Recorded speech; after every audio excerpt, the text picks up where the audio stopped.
the dirty. I'm talking about nasty. Wow, so many stories are running through my head right now. Waddle and Silvy on ESPN Chicago. The good, the bad, the dirty. A recap of the sports weekend brought to you by the Sanctuary Golf Course. Sanctuary Golf Course is your golf sanctuary. Book tee times at golfsanctuary.com, now featuring a year-round heated and covered 20-bay top tracer range. Also say hello to our guy, Golfer Bob. Waddle, what do you got? My good is the performance of Justin Steele. Welcome back to the big leagues, Justin Steele. By big leagues, I mean really quality starts, because his 3 Rockies starts before this last one were pretty non-Steelish. 7 innings, 3 hits, 0 runs, 1 walk, 8 Ks. I thought it was beyond good, not just for Justin Steele, but for the Chicago Cubs as well. So another shutout.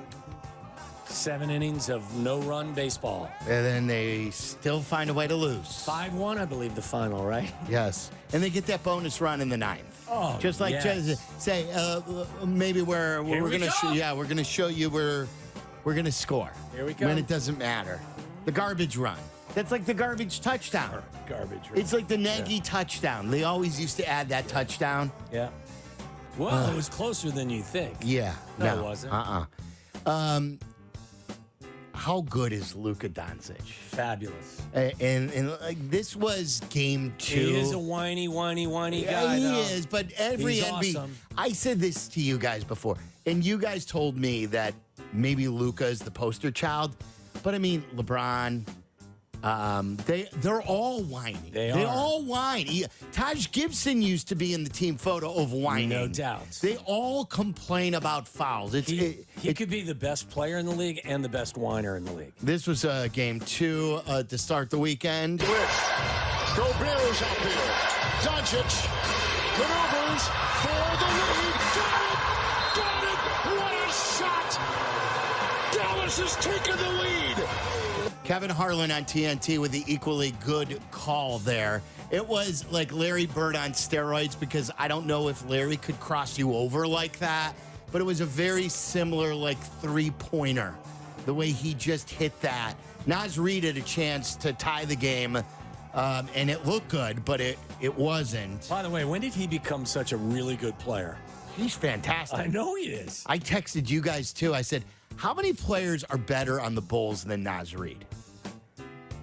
Was DeMar still on the Bulls because he's a free agent? Yeah, count him on the Bulls. 1? Someone responded 1.5. Who responded with 1.5? I don't know. I didn't know what that was. It Carmen who said 1.5? I mean, maybe is DeMar the only guy better than Naz Reid on the Bulls?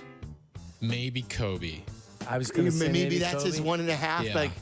But Naz Reid is what, their 3rd or 4th best player on the He T-Wolves? was the 6th man of the year. Yeah. I mean, think about that. But anyway, going back to my point, Luka, and even my 10-year-old, he looked at me while we were watching Game 3 together, and he said this unprompted. He goes, "Dad, Luka's a killer."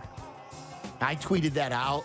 Like, for the 10-year-old to understand that, Luka is a killer. And a lot of people were asking the question before the series, who would you rather have? Would you rather have Anthony Edwards or Luka Doncic?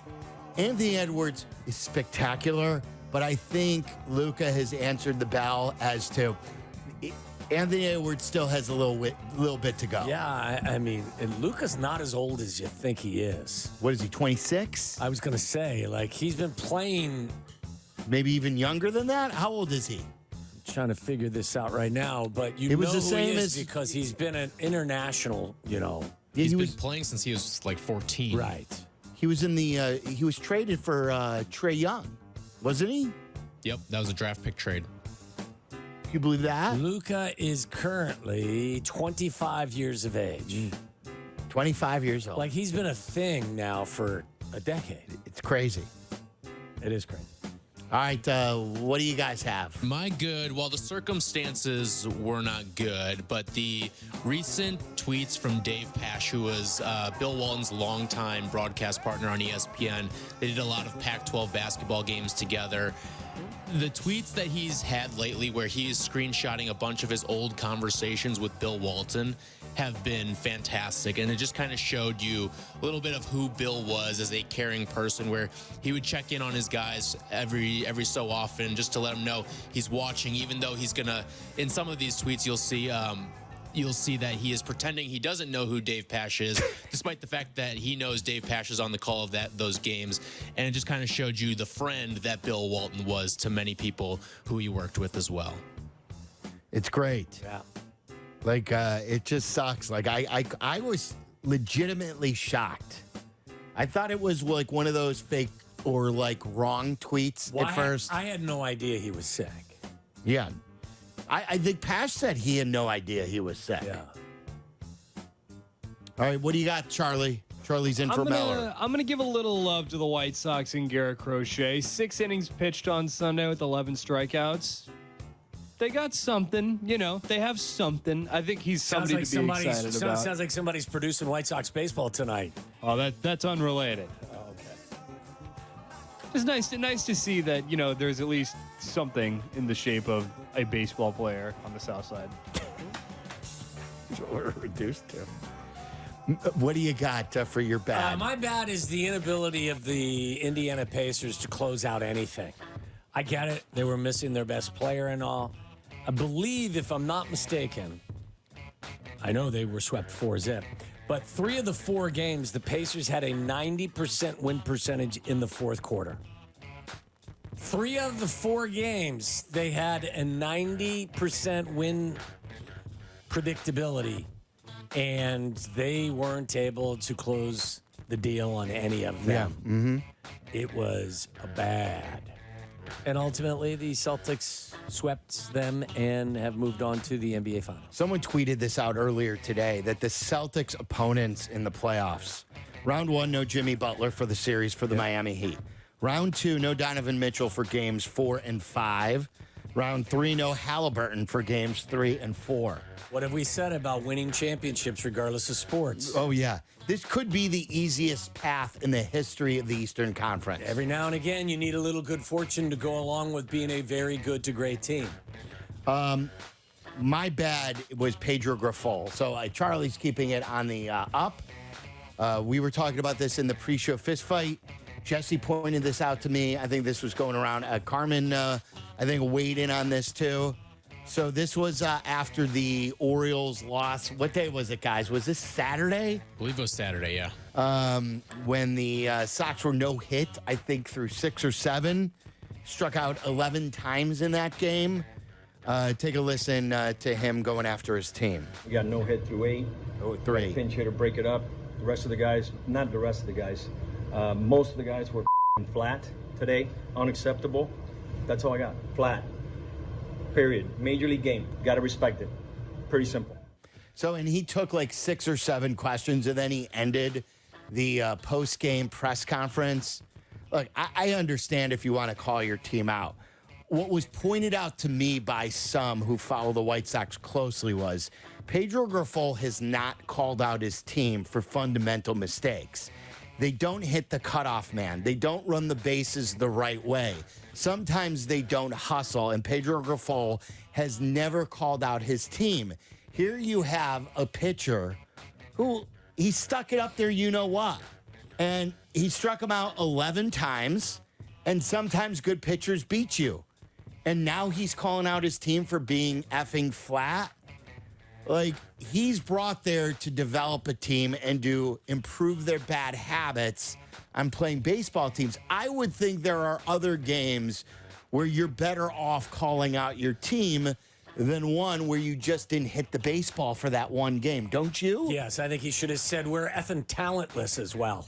Yeah, I think it's fake outrage. I think it's something that Grifol is just, again, top to bottom, this entire situation is completely messed up. So I'm going opposite of Chardog. I think from the broadcaster to the owner, it's failure on the South Side. They're failing in every category. They have the wrong broadcaster. They have the wrong manager. They have the wrong general manager. But they have the right milkshake. They do have the right milkshake. But this ain't an ice cream shop. This is a Major League Baseball team. Are you sure? Well, it's a pretty good ice cream shop. Are you sure it's not an ice cream shop? Tyler, what do you got? My bad is what happened to Ronald Acuna Jr. over the weekend when he was turning back to a base, had a complete tear of his left ACL, which is different from the one that he had already torn. And if you see it, I mean, he just goes down when he is making a very relatively benign movement back to the base to retreat there. But he wasn't quite the MVP form that he was last year, but still, when you lose him, that's never easy, even though the Braves did win it all without him a couple years ago. Yeah, that was crazy. I forgot all about that. The year they won it was without him. And it was the same injury, just a different knee, too. And what he brings on the base paths, in the power department as well, he stole 73 bases a year ago. Yes, yeah. It's that the scoreboard jinx from the Cubs the other day. What do you got, Charlie? I'm going to go with the possibility that we may not have playoff basketball until a week from Thursday. If Dallas wins tonight, Game 1 is set in stone for the NBA Finals, and it's not until a week from Thursday. I'm curious. I mean, that's like 8 or 9 days off for the NBA. Are you a conspiracy theorist, Chuck? Well, no, not with the officiating tonight. I'm curious if there's anything the NFL tries to do to kind of swallow up some of the oxygen while there's nothing happening. What do you think they could do? I don't know what it is. Like maybe Promo? it's. Announce a moon game. We're going to play on the moon. Maybe something like maybe we start seeing leaks about more like Australia games or something. I think leaks about Australian games. I think there's more like I feel like the NFL always figures out a way to insert themselves when even if basketball isn't there, but now that there isn't any at all, like I'm just curious if there's anything they try to do. I don't know what else they could do. I mean, it is weird that 8 games or 8 days could pass without. But that is such a weird hiatus between your finals. Well, I had no thought that when Michael Wilbon told us the reason why, I would have never thought about the overseas market and the size of the overseas market dictating policy, but it's as good a reason as any. Also, they're multi-purpose buildings as well, so I don't know. Am I dirty? Let's continue to put the boot on the White Sox. Mike Clevenger's on the injured list now with right elbow inflammation. The old Clev is 0-3 with a 6.75 ERA and 4 starts with the White Sox this season. Not sure why this was a decision they made. Did you think you were going to flip him? Well, there was no appetite for him in free agency. Yeah, no one wanted anybody that was going to have to acquire him was going to have to give up compensation. Yeah, it was dumb. It's just another example of what you just announced. Not really a plan. Announced or enunciated earlier. Yeah. Let me bring up what Charlie was talking about with the NFL, like doing stuff. If you missed Albert Breer today on Cap and J Hood, it's worth going to the podcast on their page. You can get all the show's pages on YouTube, on the ESPN Chicago YouTube page. He also tweeted about it. Tom Pelissero originally had the story. The NFL and the NFLPA, they're looking into getting rid of OTAs and starting training camp in mid to late June. Currently, training camps start in mid to late July. If you think spring training baseball lasts too long, this would mean that NFL training camps would start in mid to late June, and then the season wouldn't start till September. We would have football throughout all of summer, from June all the way through September without a game going on. I don't think the players want that. This is what Albert Breer tweeted out. Let's just say this new proposal to scrap off-season programs, start training camp with a ramp-up period in June, and eliminate the annual summer break in the NFL calendar is going over like the Hindenburg with coaches and front office people. Like, this is, Tom Pelissero said this was inspired by the NFLPA. Which I don't understand how that I don't understand why the NFL players would want this. Why would you want to get rid of your summer break? To get rid of a few OTAs? I don't. Listen, I think the NFL Players Association, as much as I would pander for their cause on many, many, many fronts. I don't think they make good decisions collectively at times. No. I think they undervalue valuable things and overvalue things that don't have a ton of value. That would mean you would report in June and your seasons could go through President's Day weekend. I heard somebody, people were making very good points about, guys with families and all that other stuff. I think it's valid. Yeah, this would mean like your kids get out of school in June and you're already reported for training camp, spending no time with your kids after they're out of school if you have kids. Yeah. That's dumb. I don't see how that would collect the momentum and the majority that would be needed for that to be put in place. Tyler, Charlie, wrap us up. All right, my dirty, the Birmingham Southern Panthers are going to the D3 World Series. Lots of layers to this story. First of all, the school is shutting down for good on May 31st, so they will be in the College World Series as a school that is no longer going to be functioning. Second, right before the championship game, half the team came down with food poisoning. 2 players were in the hospital during the game. Another half of the team was behind the dugout, strapped up to an IV during the game, so they were ready to go during the game. And they still went out and beat the number 2 team in the country, despite being an at-large bid. And then the third layer to this, do you know who the ace of their staff is? I do. Drake LaRoche. Yes. How about that for a full circle Chicago moment there? That's crazy. I did not know that. Yes, Drake LaRoche, son of Adam, who broke up the White Sox team that year in the clubhouse. He was the team leader. So maybe the White Sox were onto something, at least the players. Maybe he was a good team leader. They knew. They knew. All right, so what do you got? Wrap us up, Charlie. So Aaron Rodgers was asked about basically the status of Nathaniel Hackett. There's been all sorts of rumors that Nathaniel Hackett, people just don't have any belief in him in the Jets building. And Aaron Rodgers said, well, you should trust me, and I trust Nathaniel. Got to be honest, I don't really trust Aaron Rodgers as a GM.